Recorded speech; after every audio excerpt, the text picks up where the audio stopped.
I realized I made a mistake. I did this for almost every class. I don't know if I was losing it at the beginning of the year or what. I messed up spring break on my syllabus on almost every single syllabus that I had to write. I either put it in the wrong week or not at all. Right? I don't know what I was thinking, but I did fix it yesterday. So I sent you the email that I sent you yesterday. I also put it up under the syllabus category on Blackboard, but I did revise the schedule. It's pretty much the same. I changed a few things.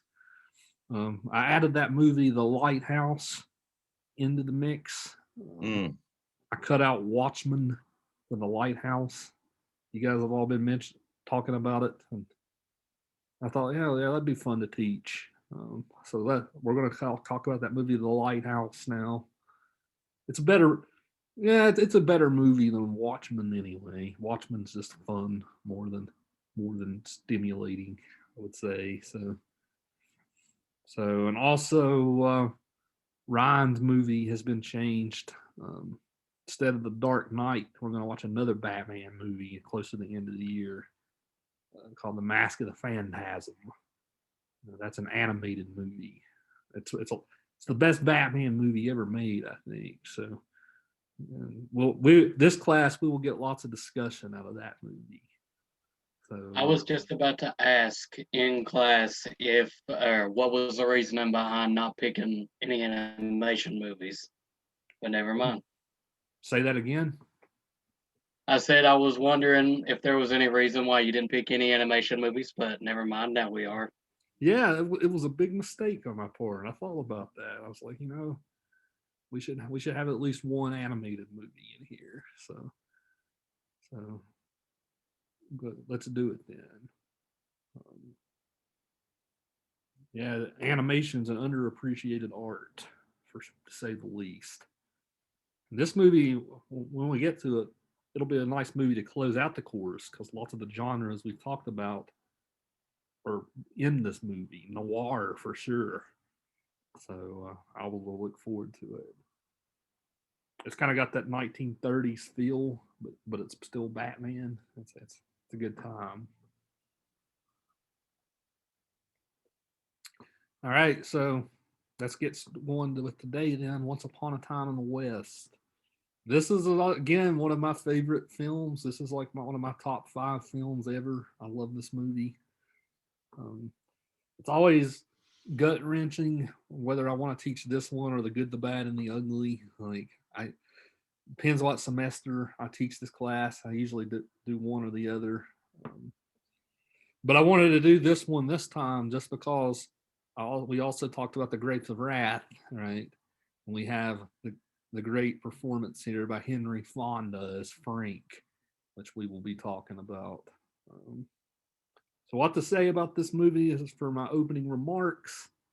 Um, these in the 1960s, you guys know the Westerns started to die off in popularity a little bit in America. Not quite completely. That's when that happened more or less in the 70s. It happened after another movie we will watch in the comedies category called Blazing Saddles. Right, there's this little moot comedy called Blazing Saddles completely destroyed the Western genre for almost 15 years. And after that movie came out, Westerns died off almost completely for a while. They made a comeback, of course, but the days of John Wayne and all these actors were starting to fade in the late '60s. So know what happened in the '60s, right? Vietnam era. I keep harping on that, right? The Vietnam era helped make cinema a lot more cynical. Um, Yeah. but this they started. So what happened? And then they started making a lot of these movies in Italy. They were a lot cheaper to make, so over there. They filmed them in Italy and Spain. Like they filmed a lot of these scenes in both Italy and Spain. You have a lot of like Italian actors in these movies. Some of these like Claudia Cardinale, who plays Mhm. Jill in this movie. She's not really even speaking English in this movie. That's a voice dubbed over her. Um, yeah, there's lots of dubbing in these types of movies. Of course, Clint Eastwood and Henry Fonda and Charles Bronson, like all the Hollywood actors are speaking English. But when they made these movies, they were speaking all kinds of different languages on set. They would dub it over Mm. later. Um, so super cheap to make. Um, these movies, film critics hated these movies. They hated these movies. They thought they were the most vile pieces of trash that were ever made at the time. Um, the Western genre has oftentimes, we talked about the Searchers, all film critics love the Searchers, but the Western genre has always been this genre that hasn't really been taken seriously as great literature or great art, but just because it is so formulaic, lots of times. So suddenly we have these very vile, very violent films. Um, this weird new directing style, right? It really rubbed critics the wrong way at the time. If you read Google, if you're curious at the class, Google Siskel and Ebert's review of Once Upon a Time in the West. They hated this movie. They thought it was pretentious garbage. Um, Hmm. yeah, pretty much. They thought it was overly violent. They thought it was making a bad example on the kids and all this good stuff. It was morally reprehensible cinema. So, but of course, this director Sergio Leone is our main pioneer in this genre. Whenever you talk about spaghetti western, Sergio Leone's name comes up. He made all kinds of classic films. He made the three films called the Dollar Trilogy, which is with Clint Eastwood, which is a fistful of dollars or a few dollars more than the good, the bad, and the ugly. Um, yeah, for a fistful of dollars, I think the weakest of those three films. For a few dollars more, and the good, the bad, and the ugly are all exceptional films. For a fistful of dollars is a remake of a Japanese film called Yojimbo. Hmm. If you're curious, um, a Japanese samurai movie they made into a western. But he, of course, is also known with his collaboration with Ennio Morricone, great composer. Like whenever we talk about composers, Morricone's the greatest composer to ever grace cinema. I mean, it's hard to argue that he's not. He's influenced everyone. He just died last year. Mm. 2020 claimed Morricone, right? So took a great artist from us all. The music in this film is exceptional music. That's one reason why I love this film so much. Music, not only is the music pleasing to the ear, but it's also relevant to the themes and the characters, right? Like as we will talk about. So other lead-ins here. This movie followed the Dollars trilogy. So Leone had already become famous in America after The Good, the Bad, and the Ugly, and all these films had come out. Um, the faint Bill, you wrote in your post about some of these Western actors at the beginning of the movie, the three guys who get shot by Harmonica. Yeah. Leone actually wanted the three characters from The Good, the Bad, and the Ugly to show up at the beginning and then have them get shot by Harmonica. So, yeah, they wouldn't do it. So, sad that. But the three guys we get are also well known Western actors. But goodness gracious, I mean, he had Henry Fonda agree to play the villain in this movie. The great, wholesome Henry Fonda, the all-American good guy, right? He has him play the villain. One of the most wicked villains in film history. This guy's awful, an awful human being, Yes. right? Fonda showed up to the set of this movie. He had dark contacts. He grew out this like sinister looking mustache. And Leone's like, no, shave that off. Take those contacts out. I want those baby blue eyes. Mm-hmm. I want these baby blue eyes as the villain here. Right. So we got Charles Bronson's performance. He plays the archetype of the hero with no name type of character that Clint Eastwood had played traditionally.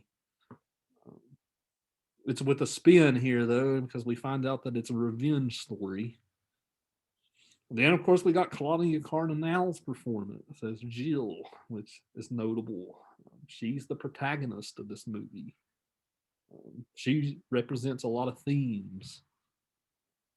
We have Cheyenne's character in the movie. It's kind of like dying outlaw type of character. We have the whole theme too of the West closing, the frontiers closing. So these old types of roles, the gunslingers and the outlaws, all these kinds of roles are sort of being phased out in this new America that's growing. So a lot of deep stuff happening here, right? So I just kind of gave a bunch of different threads that we can go on here.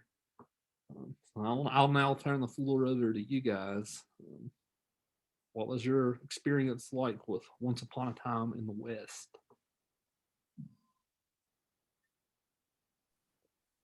Well, I guess I'll start.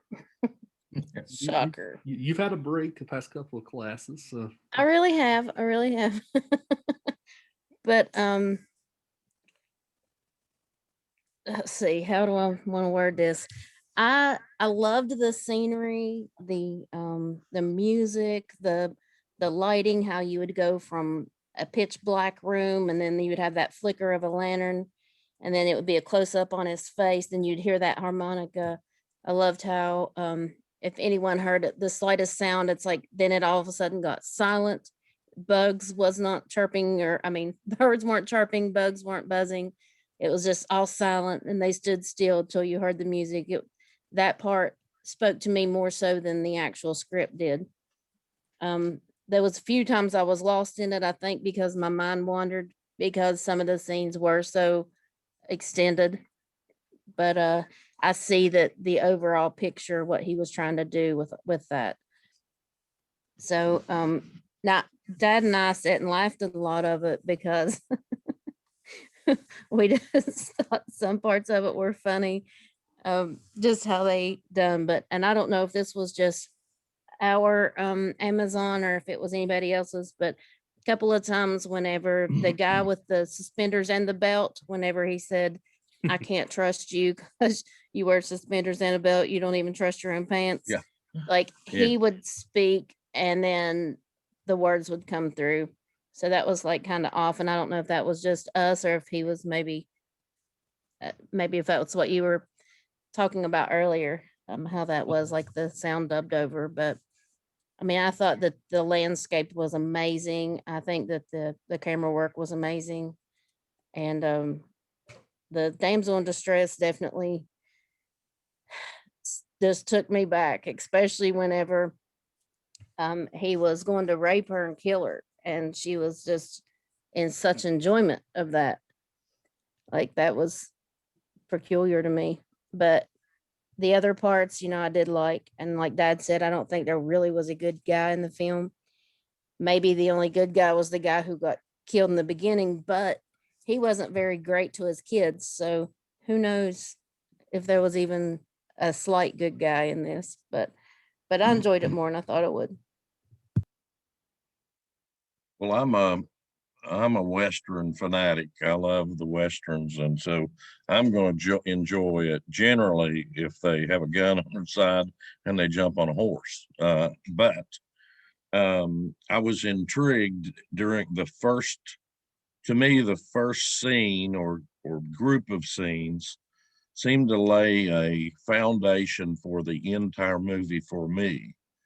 I noticed that there was a a rooster crowing early in the movie, which gave me a time reference, which brought to me, they knew when this train was going to arrive, and they were up early and ready to do their master's bidding. And I thought that was intriguing when that cock crowed. It told us something. Also, when you said, and I don't want to scatter here, but I don't want this to be left out when we don't talk about it. It was about his eyes, Frank's eyes. When we finally get to Frank, there are several close-ups to his eyes. So he meant business when he told him not to wear those black lenses, because it's intriguing seeing him anyway in this kind of role. But the movie itself, I thought, you could understand here. I think this is a movie of revenge. And as we go along with this movie, it unfolds itself. It begins to, you're going through and you're kind of thinking, well, what's going on here? And a little bit later, the director will unfold this part or that part. So I was intrigued by how it came out to the end. And the last scene, of course, I know we'll talk about that a little later, but it all seems to me, the foundation and everything we go through, it climaxes at that last scene. But and the actors, awesome. Jack Elam is one of my very favorite actors, whether it be in a Western such as this, or whether it be in a comedy Western. He was in the several comedy Westerns. And he's always got that left eye that he can manipulate to make him look really savage at times. And we see it when he plays in the Gunsmokes. We even see it in the one that he played with James Garner, Support Your Local Sheriff, and those type of movies. We see Jack Elam. By the way, Jack Elam was in over 75 films, and he's probably still not done. I think he's still living. He's pretty old now. But the cast of characters were well chosen, I thought. So I'll shut up, but the movie has got a well-rounded group of superstars to entertain us with.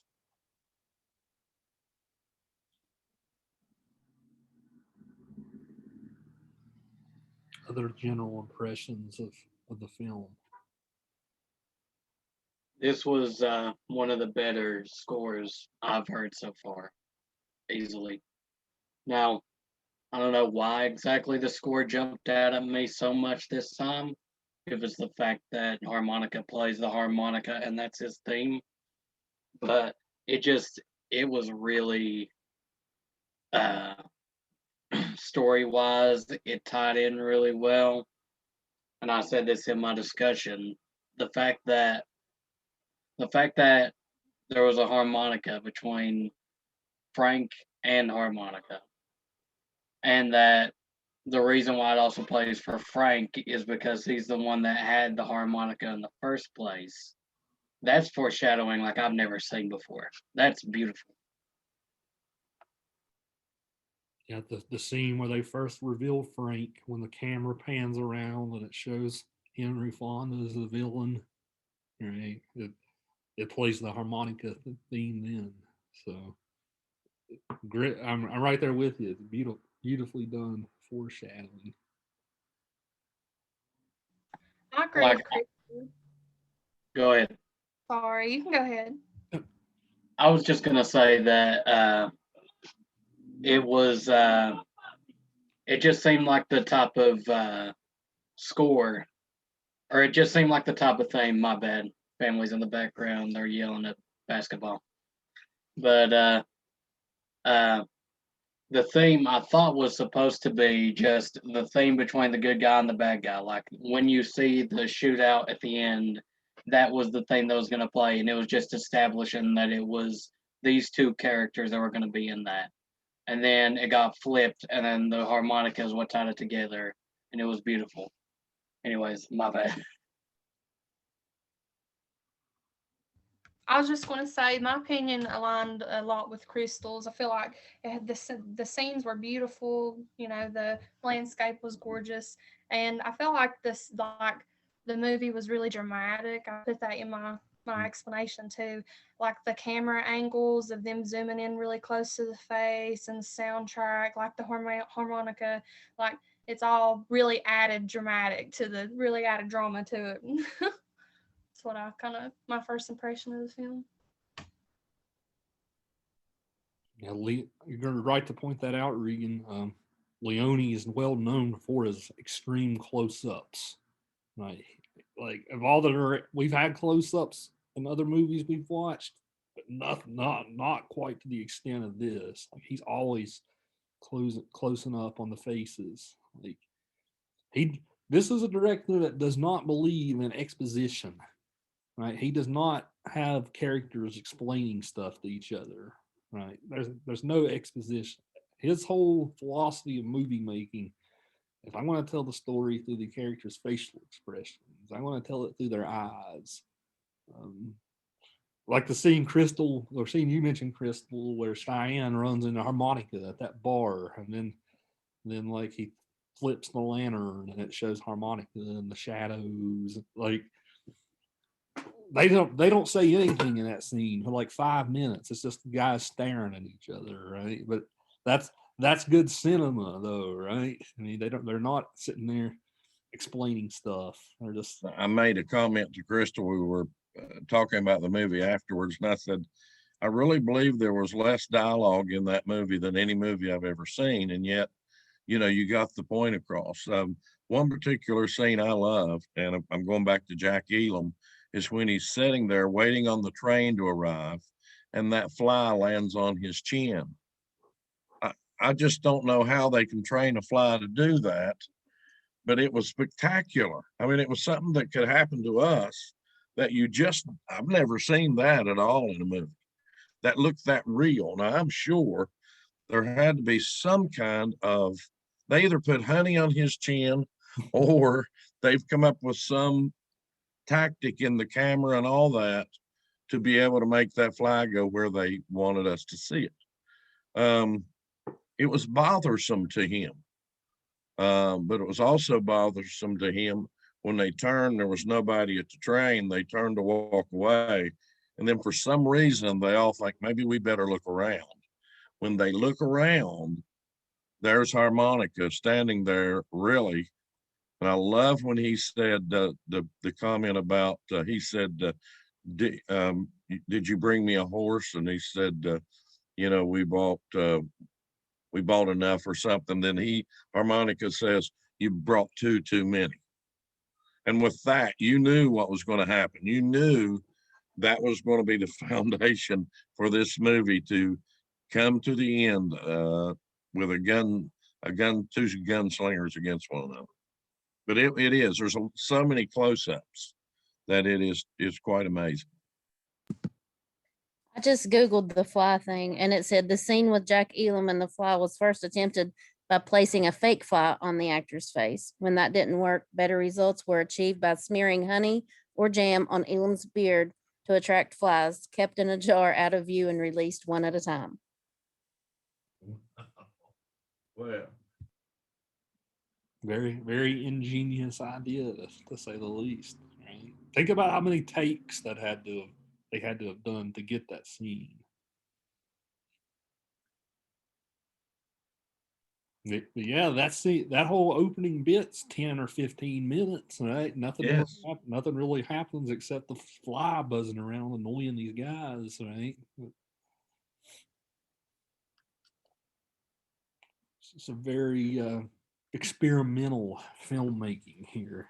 And two, when we see that first scene, we're introduced to the long coats, these long cowboyish raincoats that were famous. I remember seeing that in some of the other Western movies that we've seen. I think that there were some of those in Unforgiven, but anyway, it's a dress or it's a dusters, yes. And so it's something that I thought added to the film. And it also allowed the film to continue, and we saw that continuation even through the costumes that were chosen for the movie. Yeah, the Dusters were Frank's gang's trademark. I guess you could say there.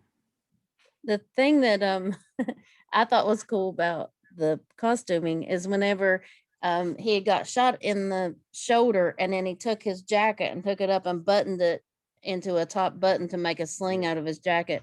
I thought that was really cool. I hadn't seen that done before.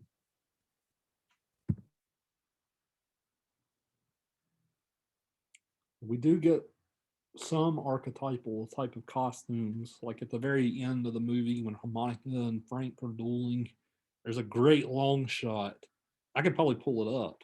There's a great long shot of both of them standing apart, and Harmonica's wearing light collars, Frank's wearing dark collars. So there are like lots of archetypal costume choices in that respect. Yeah, I'll actually pull it. If one of the rest of y'all want to say something, I'll pull that image up really quick. What I'm talking about. While you're pulling that up, did anybody get nervous when he trapped the fly with the gun and then put his finger in the end of the gun and he had his other finger on the trigger? I mean, I got real nervous about that. I thought, well, we're going to lose Elam a little bit closer than we thought we would. He's going to blow his head off. But it kind of unnerved me to see that. Of course, I'm gun conscious, and it certainly wasn't a safety factor.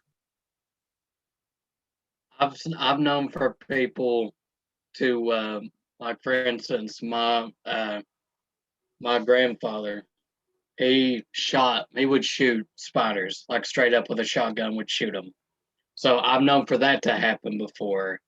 So when he put his barrel, the barrel of the pistol up against the chair, good Lord. When he put it up against the chair, I thought he was going to shoot it.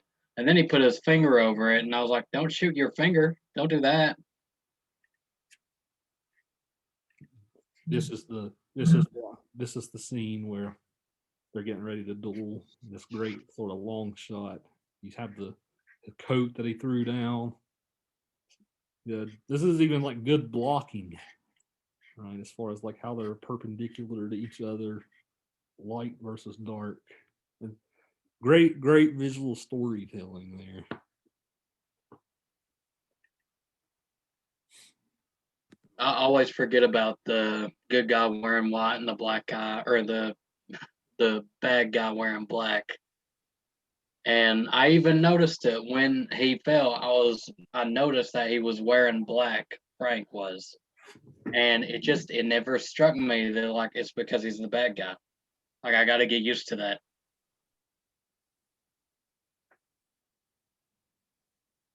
Yeah, at one point he's kind of subverting the Western genre, and at other points he's doing the old tricks, right? So there's lots. How about how long that it took for them to do that, like that one scene? I know there was a lot of lengthy scenes, but you know, they was just like walking around in a circle. And then he took his jacket off, and it was then 8 they minutes and looked at each 57 other. seconds. It was 8 minutes and 57 seconds. I wrote that in my paper because I thought, man, this scene is long, but you couldn't stop watching it though. I mean, they went around, they almost like two cats getting ready to go at it. Yeah, the harmonica music's playing, like it's so super dramatic. Like part of that scene's is Frank trying to like get a good sunlight, like where he could actually see without the sun getting in his eyes. Like that was a whole big thing within it. He's moving around, and Harmonica is just sitting still, right? He's just got that cold death stare on him the whole time. Like he knows he's going to win, it seems. And he had already arrived at his position. Just like at the beginning of a movie, he comes through the movie, he already knows what position he's going to take. You know, no one knew who Harmonica was, not even Frank. Frank kept asking, who are you? How do I know you? And so when you get to the end of the movie, Harmonica had established his place, and he wasn't going to move because he probably did have the sun behind his back, and he was experienced. And I think for 20 years or more, he had probably been waiting for this particular day in his life. Here's a question for you guys. I asked it on a discussion board, but none of you went for my bait here, right? But it is a popular theory of the film that the character Harmonica is actually the Grim Reaper in the flesh. Right? We have this whole revenge plot line, but the revenge plot line could be anyone. One of the reasons why I said that is because the boy in the flashback looks almost nothing like Charles Bronson, right? So, like, it is insinuated that he's actually the Grim Reaper in the flesh. Plus, at the end, remember at the end, Cheyenne dies. He just kind of dies weirdly at the end. We find out he got shot, so he carries off Cheyenne's body at the end of the movie too. So I don't know. What do you guys think of that? Do you think there's some legitimacy to this? Do you think we might be overthinking it? You can overthink anything in a movie, but you never know unless you're the one writing it, what kind of scope that you're looking out of and what you want people to see. There's going to be different theories to everything, but that definitely is a good theory, because he's so calculated. He knows all of it. And he, even whenever Frank asks him time and again, like, who are you? He keeps mentioning the guys that he had killed in the past. And he's like, no, he's dead. He's been dead, or he's been dead. So yeah, that could definitely be a theory for sure. For sure. I didn't think about it until you mentioned that, about him mentioning guys he had already killed. I definitely see why that has legs now. I definitely see why that's possible. Yeah, I do too. And matter of fact, it opens up a whole new avenue of thinking, since you guys were talking about that. It's totally makes sense to me, more so now than even before. That's what's so great about these discussions. Movies are always so much better 8 to 12 hours after I've watched them because of this class.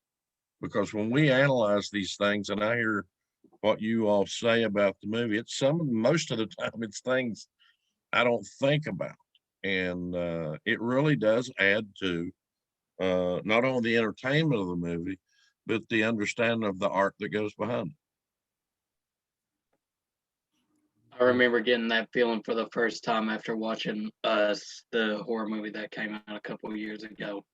I remember I watched it and I was like, oh, this is dope. And then I went home and then I saw more fan theories and stuff like that, and why this person did this thing and this character did that. And it just, listening with other people discuss the movie 100% makes it a lot better. It makes us, we're not just consumers anymore, right? We're not just consuming the entertainment. We're processing it. We're thinking about it, right? It's a whole different part of your brain. It starts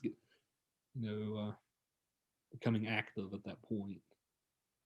Yeah, I totally agree. And I mean, everybody knows I love this class because I want it to continue after we're not getting credit hours for it. But like just being able to watch a movie and not just see it for the surface of the movie, looking at the camera angles, looking at the lighting, appreciating what these people do for a living and how they entertain us, in the scenery, in the different scenes, in the music, in all of it, the whole thing as a whole, that makes it for our viewing pleasure, it's not just on the surface. Like it's so much more detailed. And I definitely appreciate what they do for a living more so now than I did before I started this class. And it's movies like this that bring it out. I'm not sure that before this class I would have sat through that whole movie. But now that I did, I'm glad because at the end, it kind of wraps it all up because we keep seeing that vision that he sees of Frank coming up towards him that's blurred out. We see him keep coming and keep coming. And until the end, we don't realize what's really going on. I think it was a good storyline. One other bit of evidence for the Grim Reaper theory, by the way, is when Harmonica leaves Jill at the end. She says, "When will you ever come back?" He says, "Someday." Right. So, so that's another piece of evidence used for the Grim Reaper theory that he will come back someday because he's the Grim Reaper. All right. So, but Crystal and Bill, you guys have both talked about the flashback and during the duel. Just think about that. This is like a 3-hour long movie, and we didn't get why he's after Frank until the very end. Think about that. Like most directors today would give you that at the very beginning of the movie, right? They'd spill the beans, and then like you're at that point they do that because they assume that their audience isn't smart enough or isn't patient enough, right? So compare that to today, compare that to this film, he waits almost 2.5 hours before he finally spills it. Right. So that's not even something that you even see a lot in even movies today because Hollywood assumes that you're not smart enough, you're not patient enough for that kind of payoff. It's like it's like a aha moment when you have these. I think they're special. And that's what makes a movie special is that you get this, you've watched it, and I'm trying to figure out, all right, what's going on here? And somebody's going to unveil this needs to be revealed to me, or the fog needs to be lifted, and they do it. I remember in one of the when we're going back in time and there's the memory, you have the young brother holding his brother up, and then Frank makes this statement. He says, "Keep your loving brother happy," and that I thought that was spine chilling because keep your loving brother happy, and his feet are on your shoulders. When you cave, when you give in, you're going to be responsible in some ways for your brother dying, and you're going to live with that the rest of your life. So I thought about that throughout the movie, and I thought maybe that's not coming back. It was just something that was said. But in the looking back part of the movie, boy, you see that he's going to have revenge on this guy, and that's exactly what happens. He fulfilled the mission, even if he was the Grim Reaper. He fulfilled the mission to restore at least uh, the death of that man on that rope. Lots of I'm sorry, go ahead, Dr. Young. I was going to say lots of close-ups during that scene too. You get those chilling close-ups of Fonda's face, and he's just sitting there like looking like the devil in the flesh. Yeah, almost. You go ahead. It Chris. makes me want to know what the brother said when he's hanging there, and then he says something, and right after that is whenever the boy falls. Like I would love to have been able to hear what he had to say. I mean, was it something telling his brother, don't worry about this, or was it for him to get his revenge, or was it him saying something to Frank? Like, what actually was that? And I mean, you can analyze something to death, but I would like to have known what that was. I've always interpreted it as he's kicking Harmonica. He's saying, I think he's saying, don't feel guilty about this, or like I think he doesn't. I think he kicks them off of him so that yeah. he doesn't feel that weight. That's how I took it, at least.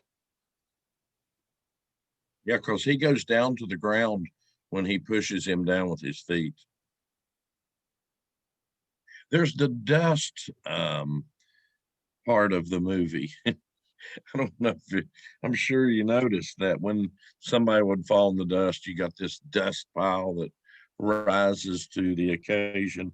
It happens several times. It happened when the young boy fell to the ground in the memory of the movie. Then it happens when Frank falls to his knees and then he falls on his face in death. There's that dust factor that comes up. Which to me, it's it was the old eye for an eye, tooth for a tooth situation there. Yeah, the scene as well where the kid gets killed at the beginning by Frank. There's lots of dust in that scene as Yes. well. Did you guys, I don't know if you guys picked up on it, but that whole scene, the setup where the birds stop chirping and all that kind of stuff, Leone meant that as an ode to the Searchers. The scene where the Scar first comes and kills the family at the beginning. Yeah, he did mean that as a visual ode to the Searchers. So fun little fact. Now that I said it, you guys are probably thinking, oh yeah.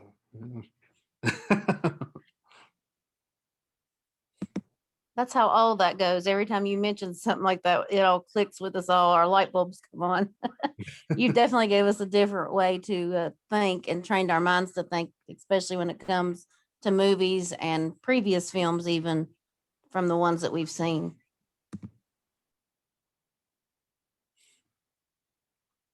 Yeah, you guys mentioned the scenery in the movie. This is the one spaghetti western that Leone got to film parts of it in America. Like he did film some stuff in Monument Valley where Ford made like the Searchers. Like so, you guys probably noticed Monument Valley at some point in the movie. Yeah, he did get to film parts of it there. This was the big budget movie he had.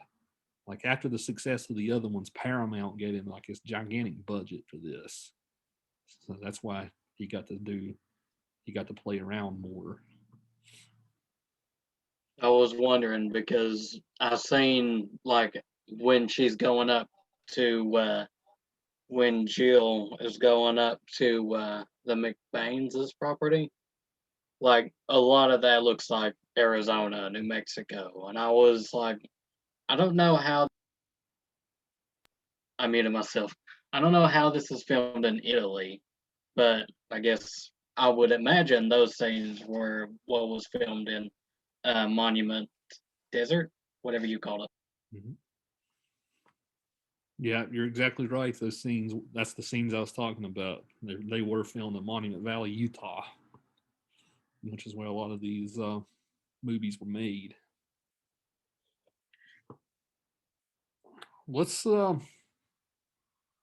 about some of these other. Talk about Jill, right? We can't have a discussion in this movie without talking about Jill. Right, well, then Jill kind of will segue over into Frank a little bit more.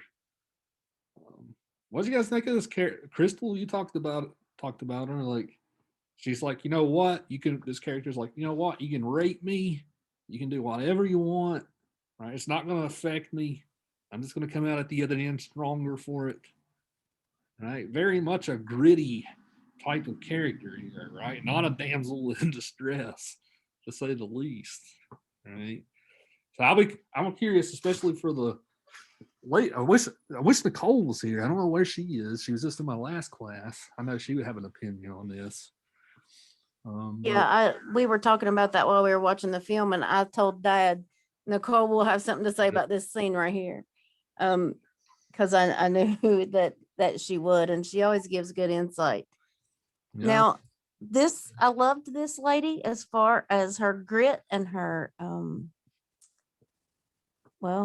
her just having a set on her, because she was fearless. She's going to take on whatever comes her way. And maybe it was because she was, a whore in New Orleans, but she had that little bit of like she wanted to be wholesome, because she even mentioned like she thought, why not? Why not marry him and maybe give him some children? Like, why not try that life? Let's see what it has to offer. But she had no fear. Whenever the little, I call him the taxi driver, was taking her from the train station on, and he had to stop to get a drink. And you've got the shootout outside, you've got all this darkness and these shady looking characters. None of it seemed to affect her at all. It didn't make her scared. She wasn't like the normal woman that whenever you hear a bunch of shots or a prisoner, escaped prisoner coming in, they're not screaming to the top of their lungs. She just looked at them like they were crazy. Like, well, what are you doing? So um, I believe that she was a very strong woman, and I like that. Now, she, like I said, she did kind of throw me whenever um, he was attempting to rape her, and then knew that that's whenever she was going to die too. I think her thoughts were, if you can't kill me, you can't hurt me. So, and if you kill me, you kill me. That's just how it is. I'm not going to sit here and cry over it. So I liked that about her.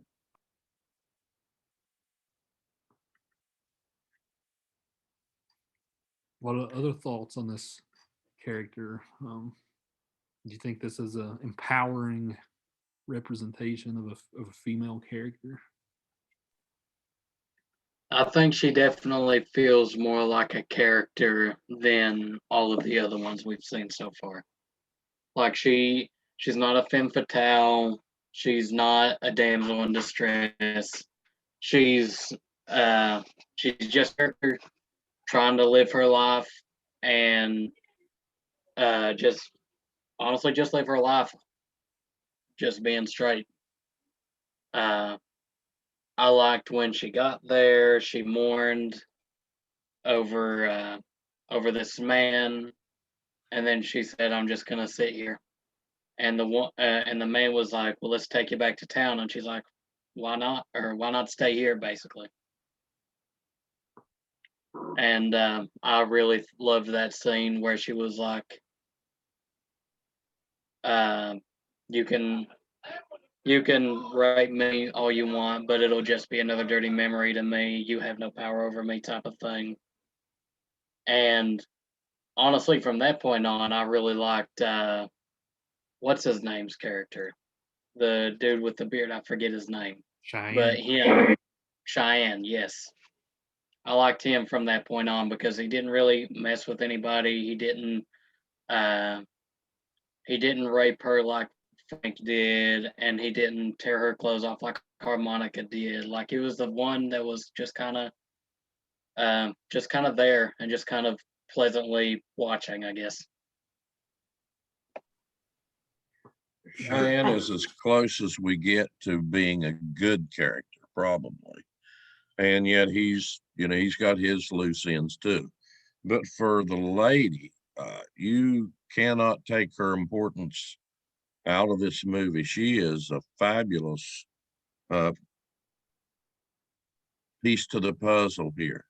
She kind of keeps the movie going. We are interested in who she is, who she's with, and what her motives are. We're not sure what her motives are. We don't know whether she's a gold digger or whether she just wants to change the venue and change the life. So we're learning her also. The director, no doubt, keeps her kind of a mystery as we go along. We simply know that she's strong and we respect that. And then, of course, as she gets into unveiling who she is, she's got a dark, shady side. And yet we also see her out there giving water to all the people that are working. So, all those things come together, much like us. None of us are perfect. We've all made our mistakes. And so we can't really shine a judgmental light on anyone. I loved her character. I thought she was just, um, she's in the Bridget Bardot era, I think. And for those of you that don't know Bridget Bardot and some of those ladies, listen, beautiful women were not invented in 1999. They've been around for years. And we're seeing that in this person. She is a stunning lady, a character for sure, but this movie wouldn't be anything without her part in it, I think. No, that's one of her character is one of the reasons why I like to teach this one, even over the good, the bad, and the ugly. I mean, that's because she does add so much that those other movies don't have with her presence alone. She has that beautiful theme. Like we think about Harmonica's theme, Cheyenne's theme. She has this beautiful like opera. That's one reason I like to call this movie opera in a way. Like she has this very opera-like theme that's always playing. That's what we get with the closing. You mentioned, Bill, that she's gives the guys water, right? So symbolically, she doesn't get married at the end, right? She doesn't have a man at the end. She's just giving these guys water, right? So this whole movie about the birth of America, the settling of the West, right? She seems like this.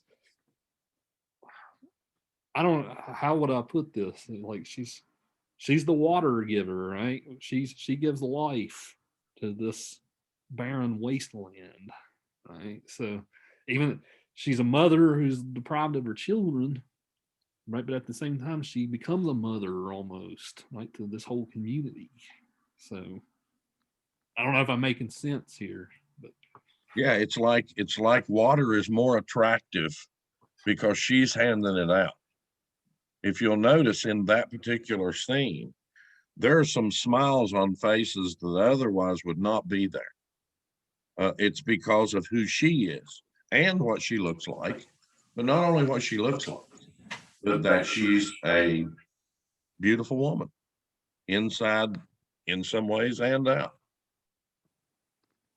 I think too that the reason that we like Cheyenne around her, maybe Cheyenne realized and stated exactly who she was, because his mother was also a whore, so he said, but was a beautiful woman and was, a kind heart and just a fabulous lady. She just chose a way of life that society deems whatever. But maybe that was describing her, because she did come around to doing what she should do, and taking care of that land, and helping that man's dreams that she had married, helping his dreams to prosper and to come true, regardless if he was there or not. This is actually a pretty progressive movie for 1969, honestly. In terms of just for one thing, a woman that's a whore in New Orleans to become a strong woman, a beautiful woman, and a good-hearted woman.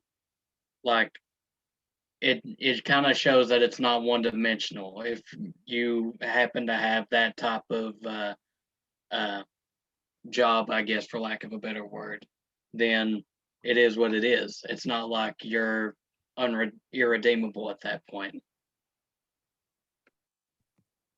Did anyone else pay attention to the fact that when she was in the black dress at the end, she comes through and it's tied in the front across the breast? It's tied like a thin string. Okay, when she's talking to Cheyenne, it's not tied. Maybe, see, I took that untied as not as sexy. I think the sexier part is whenever it was tied, because it gave more emphasis to the dress and to her chest. But whenever she goes out to give the guys water, it is once again tied. So is he someone that she's not necessarily trying to be sexy with, maybe someone she could relate to? Or is there any kind of explanation in that? Am I thinking too much into something? I don't know. no, I don't think so. Those two seem to have almost like a brotherly, sisterly vibe to me. I don't know if you guys like just the banner that they have together and whatnot. She does seem to have this attraction for Harmonica, like the scene that I talked about where he's like, "I'll be back someday." Right, the classic, like going off into the sunset. You can't get with this woman. You have to escape out into the frontier. Um, but those, like just the glances that those two give each other are very longing sort of looks. Um, so it is interesting there. But yeah, I don't, her costume choice and going out. It might just be just as simple of an answer as she's going out in the heat, right? She wants to be comfortable, right? So I don't know. I don't know. It's a good point. Good, very good point. Yeah, when she looks at Harmonica, she's like gazing at him with a big smile on her face, stays looking in his direction even after he's turned away, just like waiting for him to turn back around kind of moment. So yeah, I definitely see that she at least had that attraction.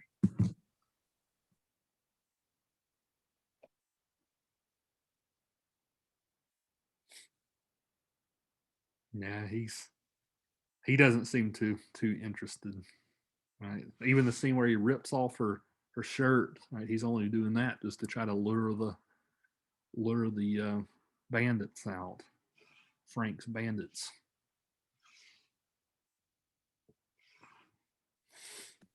Yeah, How about the businessman with tuberculosis of the bones? The railroad man, right? The railroad man. I had never heard of tuberculosis of the bones. That kind of took me back. But you could tell that he was definitely just a businessman. He had to have other people to do his dirty work for him, that he had to have someone like Frank. And then Frank became a little power hungry and decided that he wanted to be the businessman calling the shots, then realized that he wasn't so great at it. So he was better at the ruthless killings and beatings. Yeah, the play, it's this railroad man's goal to make it all the way to the Pacific Ocean, right? He wants that manifest of destiny idea, right? That it's America's that was the idea in the 19th century, right? It's America's goal to get, it's our destiny to go from East Coast to West Coast. Right? This guy definitely represents that idea.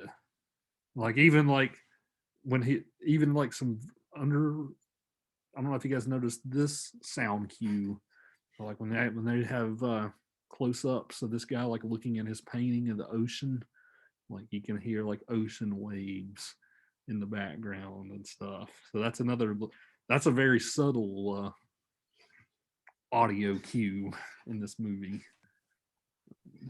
Even when he died, when he was face down in the water, you could hear that ocean again, like it was calling them home. The sound design in this is so great. Like, honestly, it's beautiful. And it's silent when it needs to be silent, too.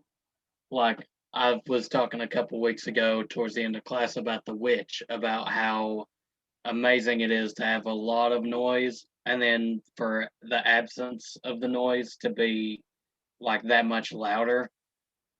And this film does that very well. Like during towards the beginning with the crickets and stuff, and then it stops and you know something's wrong. I love stuff like that. I love when you can use silence to be much louder than any of the noise was.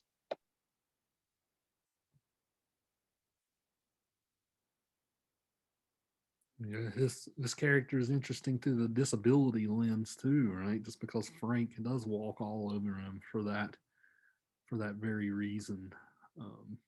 He's very powerless. Like in this world of the West, right? That type of thing, could make you powerless. I think that's another thing that the movie makes very evident, just how powerless this guy is around someone like Frank. How quickly the dynamics can flip. I'm sure you noticed all this manifested destiny stuff, Corey, in the movie. I'm sure you probably picked up on that as our resident historian in the class. It was definitely there. A bunch of stuff is hinted. The railroad is obviously a big thing. And towards the end, like, I mean, there would seem to be like hardly 20 characters in this entire movie. And then towards the end, the last scene, I'm looking at it right now, there's at least 100, 200 people just in about a football field's length of a space. And it just kind of goes to that feeling that you were talking about uh, not knowing where to go because now everybody's everywhere in the South, where there was just complete wilderness.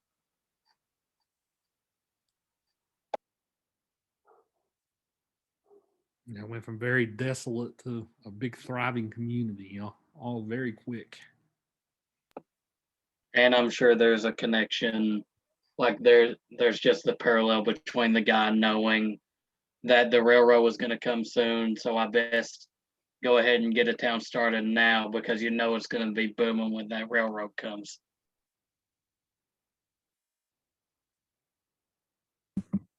His vision and him knowing that everyone thought he was crazy, but he was actually the smartest.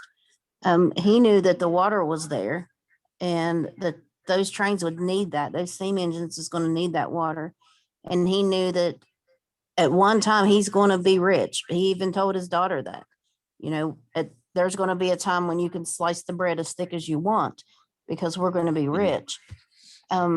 He ordered all of the lumber to build the town. So he definitely had that vision and waited that time out, waited those years because he knew that it was going to come through that way. And the way that the director puts all of this and any of those scenes, like I wrote in my paper that you could feel like the dust on your face and you could smell the dirt. Like he really gave you that sense of you were in that moment at that time. I mean, I almost felt like I had a gun on my side, getting ready to shoot somebody. But it was very very well done. I liked it. The more that I think about it, the more that I actually do like it. I'm like, Dad, it has to settle in sometimes. But yeah, I like it the more that we talk about it and the more that it sinks in and you think about all the symbolism in it.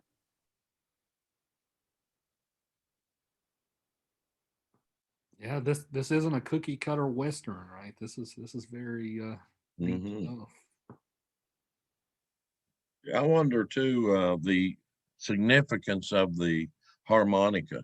Um, Certainly that was an instrument that is used because it certainly fits it. You can hold a harmonica in your mouth and that type thing. But I wonder if there's another reason for.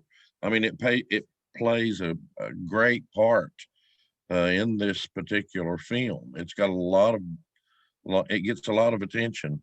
Has anybody got any insight on the harmonica? Or is it just, well, that's what we're going to use for this movie is a harmonica, or is there something that stands out that is significant that we're missing? We haven't heard from a couple people today. We haven't heard from Kirsten or um, I don't know if you have any thoughts on this, Kirsten. I know you always got some good thoughts. You don't always let them out. So I don't know if you want to chime in here.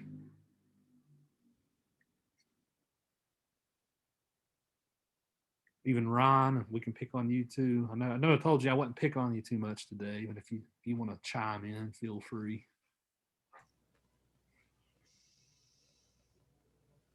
The significance of the harmonica. The true significance of the harmonica wasn't really shown until the end of the movie because he held on to that throughout the years it took him to find the guy again. Because you saw it being shoved into his mouth when he ended up having his friend, or was it really ever specified was his friend or not? We're just going to assume it was his friend standing on his shoulders, and they shoved an harmonica in his mouth.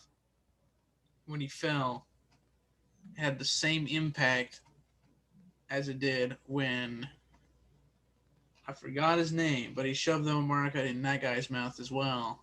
Frank's. Right. Yeah, he shoved the harmonica in Frank's mouth, and it pretty much looked like the same scene. Yeah. And Frank knew who he was from that point on. It was pretty much the same scene, just a different character. Wow, that's true. The I would have Corey. Was you going to say something before I start? I was just gonna make a joke. Like, I wish I could tell you that in 1886, the harmonica was booming in the West, but I don't have that. I was going to give the typical. You guys know how English teachers always have to make everything about sex, right? But right, I don't do it as much as a lot of the colleagues I know do. But I think it's part of this equation here too, right? The harmonica is a very phallic symbol here. The scene what we talked about where Cheyenne meets harmonica and with the lantern and all that stuff. They even have dialogue like, "Can you make this gun play like you can make that harmonica play?"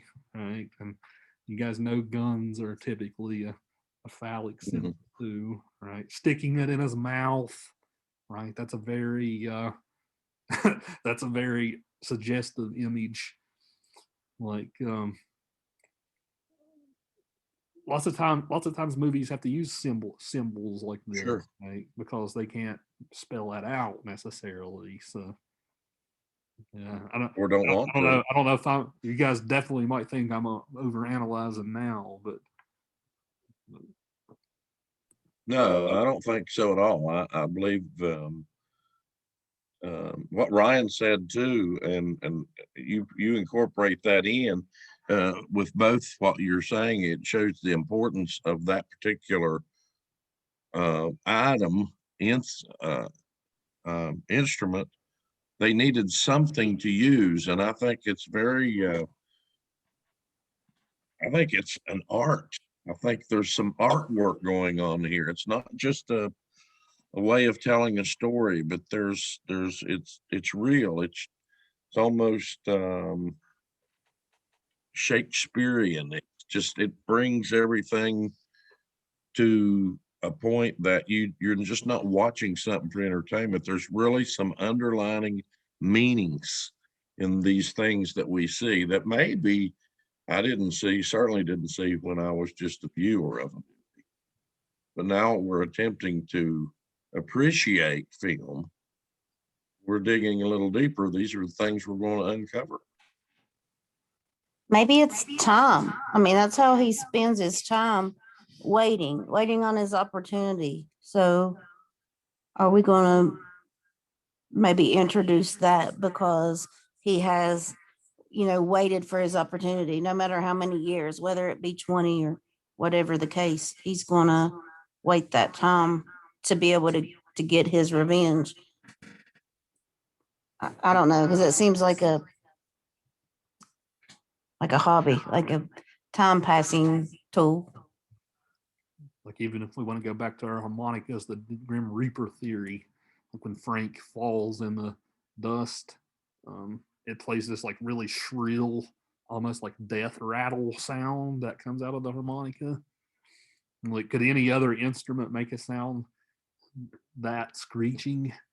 Even that's another interesting thought. He also would set his gun right in front of him all the time, like in plain view. He never just kept it on his side or under his coat or whatever the case, like everyone else. His was always out. And if someone went to reach for it, he wasn't hurrying up and grabbing it. Like, he was very patient about it and let them take it. So that could be another Grim Reaper theory, that he wasn't scared to die because he was actually death.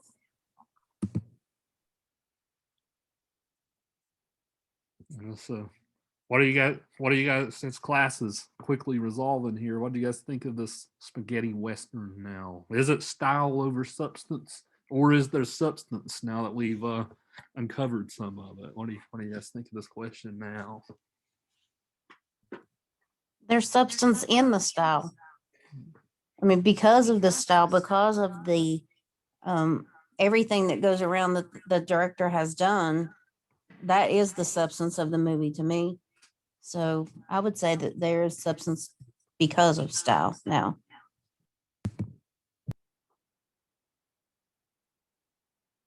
And whenever we think about substance versus style, right? Like a Casablanca, right? That's a movie that's got substance, right? There's not a lot of crazy director tricks in it, right? It's a lot of that's just really good writing. Compare that to this, right? A simple story, but it's made so complex, just with style, right? As Crystal said.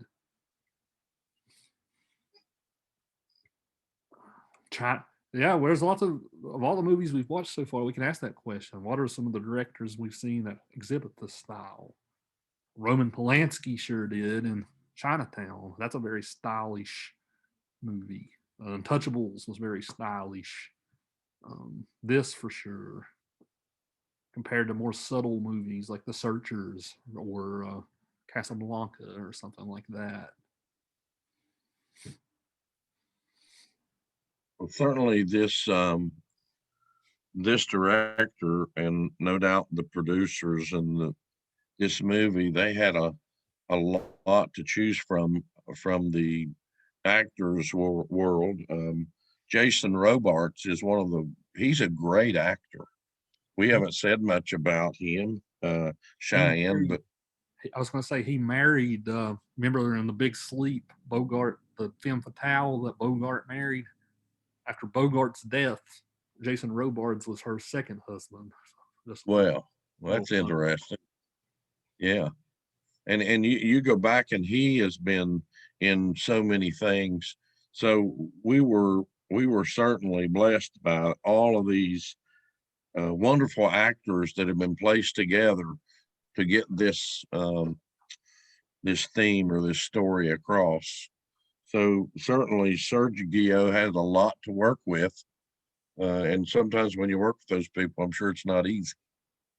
But all in all, there's a lot of substance here, and more so than a lot of the westerns. You know, when Clint Eastwood, you got the entertainment value, and no doubt there's substance there. But here, it is a little bit deeper. It's a little bit more complex, I believe, than the normal spaghetti western that I've viewed in the past. Yeah, I was going to mention too, really quick. I know we just finished mobster movies. Leone is also well known for his famous mobster movie, Once Upon a Time in America. So I would recommend that film to you as well. It has De Niro. De Niro is in it. That movie is interesting too because he made like a 4-hour cut of it, and Hollywood made him cut it down to like 2 hours. And the 2-hour version of the movie sucks. The 4-hour movie is like a masterpiece. So that's a fun movie I would recommend. It's got De Niro in it, of course, because all mobster movies seem to have De Niro. So I would recommend that film as well. That could be one of our movie club movies that we watch. That would be a good one. Yeah. So we're closing it out on the Westerns out on Thursday with No Country for Old Men. It's a modern Western. It takes place in the modern day, well, close-ish in the 80s, I think is when the movie's set. It's got one of the most iconic villains in film history as well, Anton Chigurh, played by Javier Bardem. So I'll be interested to hear what you guys have to say about that. Great movie. I just rewatched it last night. Like, I love this movie. So yeah, it'll be a nice way to close out the Western, I think. It'll be a nice end cap. I've only watched one scene in that movie, and it's a scene at a gas station. And that immediately hooked me. I wanted to watch it like right then, but I decided to wait. Didn't know why, but I guess I had to wait for this class. What's the most you've ever lost in a coin toss? All right, that's the question he asks. That is the best That is the most intense scene I have ever watched, and I didn't even know the context around the scene. But I don't want to give any more out because I love being cold watching a movie, not knowing much about it. Yeah, this movie's a treat. It's very deep. It's based on a novel too. One of my favorite writers, Cormac McCarthy. So I will be interested to discuss for sure. We'll see you guys then. Have a good couple days. Thank you. Y'all too. Dr. Yeager, Yeah. when do you think that you'll have the grades up for like my presentation and our papers? Well, the present, I haven't got to the papers yet, but the presentation I'm going to give you an A on. You did really good with that. So All right, thank you. I've been all tore up. You don't have to worry about that. You did great. All right, thank you. Well, Have a good one. see you next time. Okay.